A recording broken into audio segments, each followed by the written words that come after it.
pag-uwi niyo po sa Pilipinas, yung mga nabanggit niyo po to kanina in terms of gastos. Opo.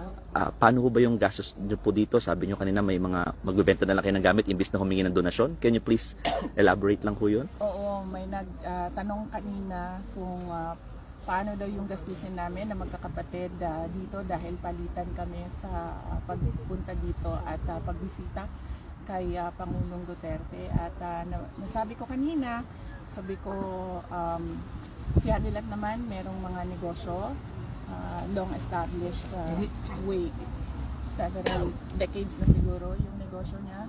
At ako naman may trabaho, may other income din ako. Yung mga kapatid ko may mga trabaho din, may mga sweldo.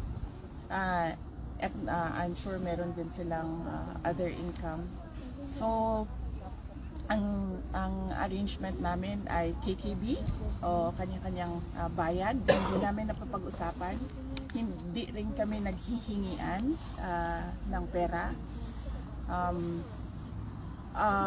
Napag-usapan namin na hindi tumanggap ng donasyon at hindi humingi ng tulong.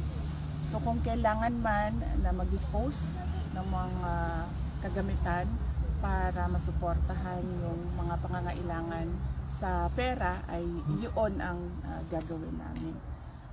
Because kung napapansin nyo, yan yung natutunan namin sa tatay namin. At yan din yung discussion namin kanina na huwag humingi ng tulong. But yun yung prinsipyo niya, pero hindi yun yung makakatulong sa kanya sa loob. Kasi sa loob, kailangan mo sabihin kung ano yung mga pangangailangan mo at ano yung nararamdaman mo, yung mga ganon.